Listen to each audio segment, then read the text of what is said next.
สบายดีพี่น้องสบายดีซีเทียนแพงสุขสุขคนสมองสมบันได้พี่น้องเด้อเนาะสบายดียามสวยๆพี่น้อง10 โมงกว่าแล้วพี่น้องเนาะตอนนี้พอกันกับซ่องพ่อน้องมินี่คือเก่าคือเดิมพี่น้องเทเถอะ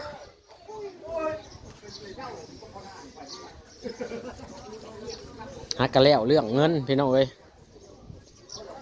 เงินประกันภัยเขาเจ้ามามอบให้เมน้องตัวโน้ก็มาปรึกษาแต่ก็ห้องกันมาปรึกษากันเมื่อกี้นี่ทางปูดอนทางเคยปลอมเขาก็บริทายเขาคลิปพี่น้องแต่ว่าสีบวกไว้บัตรเฮ็ดบุญน้ำปูจิโน่พี่น้องเนาะไว้เฮ็ดบัตรมือบุญเงินชวนนั่นนะจำนวนนั่นนะ10 กว่าล้านถ้าช่วงวันจุบงัวกับสิพากันไปซื้องัวซื้อยังอะไรพี่น้องเนาะใส่ใจ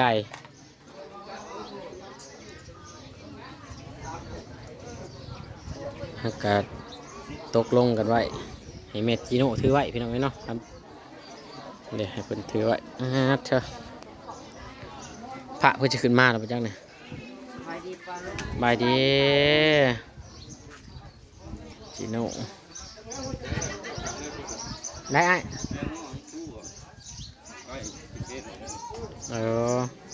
เอารถจักรลงบ่หรือไง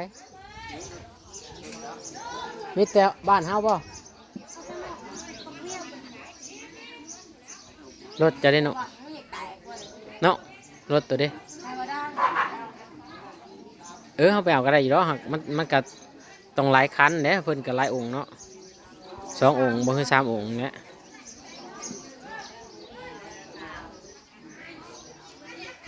แขกคนกับผู้มาผู้เมื่อพี่น้องมือเป็นมือที่2เนาะมืออื่นเป็นมือทรงสการพี่น้องเอาลงปลาลงห่มลงเย็นมือปงซบทรงสการปูน้องจิโน่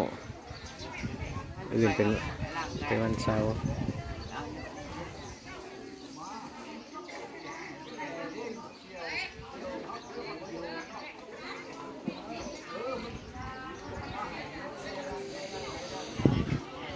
แผนกแม่ครัวนะกาเกียมแนวอยู่แนวกินแล้วพี่น้องไว้สู้แขกผู้อยู่ในงานนี่แหละกินกับโบราณดอกพี่น้องเพิ่นเมื่อน้ำหลักก็มี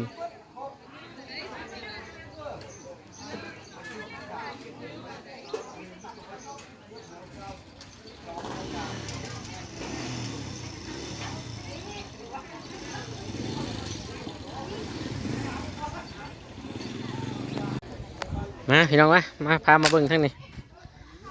ทีมงานแม่ครัวเฮาพี่น้อง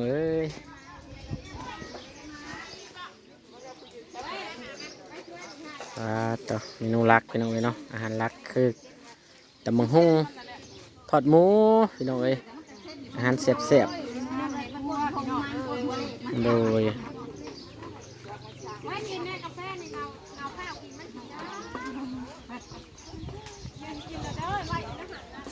กินบ่กาแฟนี่เงาข้าวไม่ดี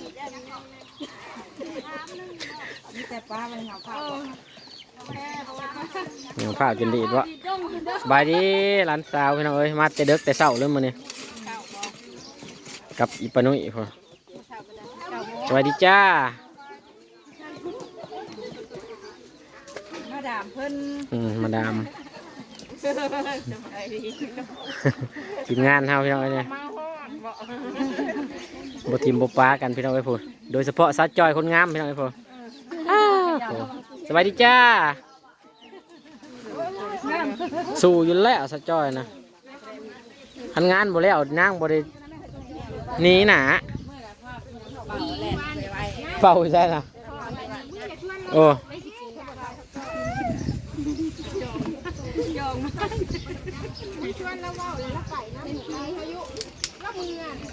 จำน้ำเลยพี่น้องจำห้อง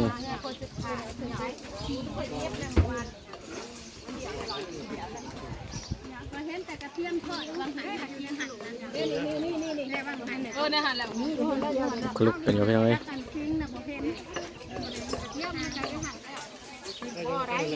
สูตรตำระเบิดบ่เนี่ย ตอนนี้อิ่มแห้งใส่บัวได้คนกันพี่ตัวเหี่ยวกับตัวงาม นี่โปรดนี่ได้พี่น้องพลยุกต์ หน่อยนึง แซ่บอยู่ดอก จับให้กระดอก เออ ขกกระดีดบ่ขกกระดีดได้มาเถอะกาแฟดีดกาแฟ ได้กินกาแฟเพราะ เนี่ยเฮ้ยมันเป็นกระปุกทุกอย่างนี่ โอ้งัวกับมาพองัว จานนะเฮ้ยบ้านี่โอเคจอกกันเลยอาจารย์นะเฮ้ยโอเคอยากงดไอ้มันดีเลยเลยเรียกห้อง มาซ้ำสวัสดีพี่น้อง แล้วก็ เข้ามาซ้ำทุกวัน ไผ่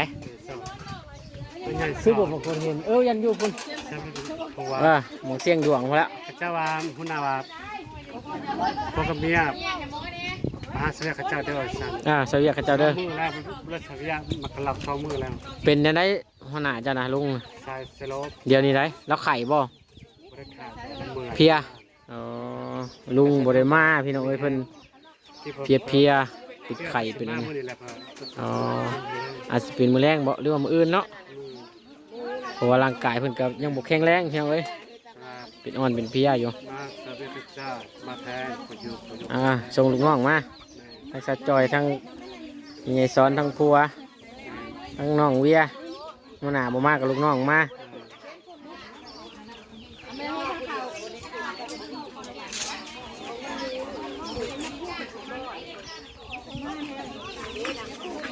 อันนี้ซีเมนต์ผนิคาเพนเด้อพี่น้องทางไหนเนาะพระเพิ่นมีจักองค์บ่เนี่ยต้มยังสะจอยนะ ก็จะเปียกได้ สิเฮ็ดข้าวเปียก นี่เป็นกระแส เออ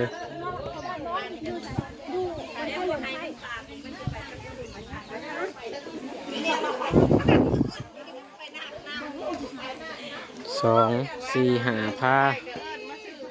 บายดีป้าอันเพิ่นมีจักองค์เนาะพระนะป้า3บ่อ๋อโดยพระเป็น3 องค์แบบว่าส่วนหลายก็สิมีแต่พระในบ้านเจ้าของบ่จักแลมื้อนี้เนาะโดยเพราะว่ามื้ออื่นเนาะมื้อเอาลงห่มลงเย็นเอาลงป่าแล้วก็เพิ่นก็สิไปมนต์บ้านอื่นมาพี่น้องเอ้ยเนาะอันนี้บ่ทันหอดมื้อเอาลงห่มลงเย็นลงป่าก็มีแต่พระในหมู่บ้านเฮาเองพี่น้องเนาะมี3 องค์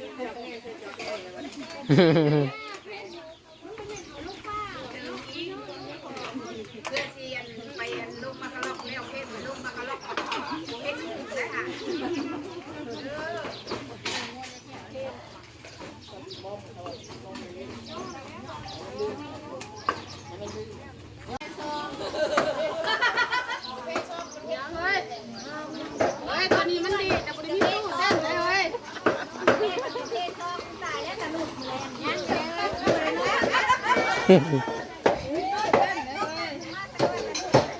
หัวยังเจนน่ะนะ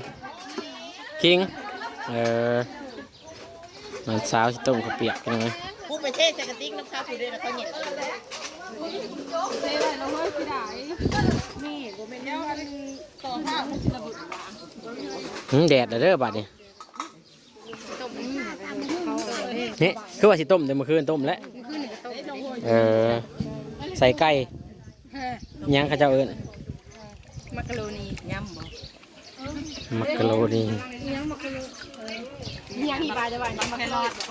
มักกะโรนี มักกะโรนีมักกะโรนีต้มกินไอ้ยังได้ใหญ่มากทุก40 ปี แม่นครบเบอร์จันอ่ะบ่เคยกินเลยได้ข่อยก็ได้ข้าเจ้าต้มอยู่คืนหักเฮาบ่ได้ซิมเบิ่งแซ่บอยู่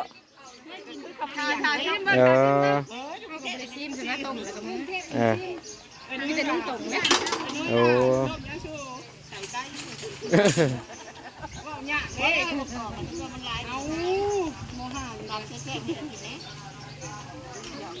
พระ3 องค์พี่น้องเนาะเนี่ยคือแม่นบ่ฮู้ว่าเพิ่นเฮ็ดแนวใดเฮ็ดหาปลาเฮ็ดเพื่อไว้บ่นั่นได้3เลยเนี่ยเพิ่นควักกันขึ้นเลยนะเนี่ยครูใหญ่เนี่ยครูเงินแล้วก็เนี่ยครูแดง ยังบ้านเฮามี2 องค์บ่ เอ้ย ตะกี้คือบ่ หลายกับเพิ่นบ่ได้อยู่เพิ่นไปเฮียนไปอันน่ะเพิ่นไปเวียกเพิ่น ว่าแนวมันเนาะ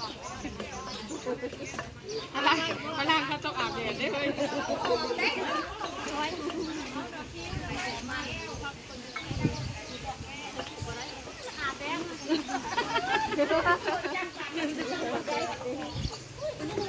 ลืมเบิ่งสินยังหลายอยู่บ่ได้ไหนพี่น้องเอ้ยงาสิยังหลายถุงอยู่แต่ว่าพี่น้องเนาะมันขึ้นแล้วก็เฮ็ดกินก็บ่ได้ลวงละลายปานใด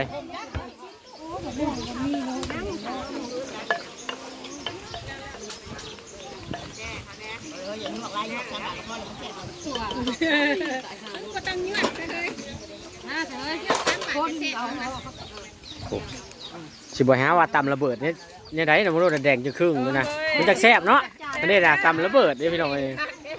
จวดทำสิจวดบอกแล้วคันบ่เผ็ดก็บ่แซ่บเลยแนวมันต้องสีเผ็ดๆเนี่ย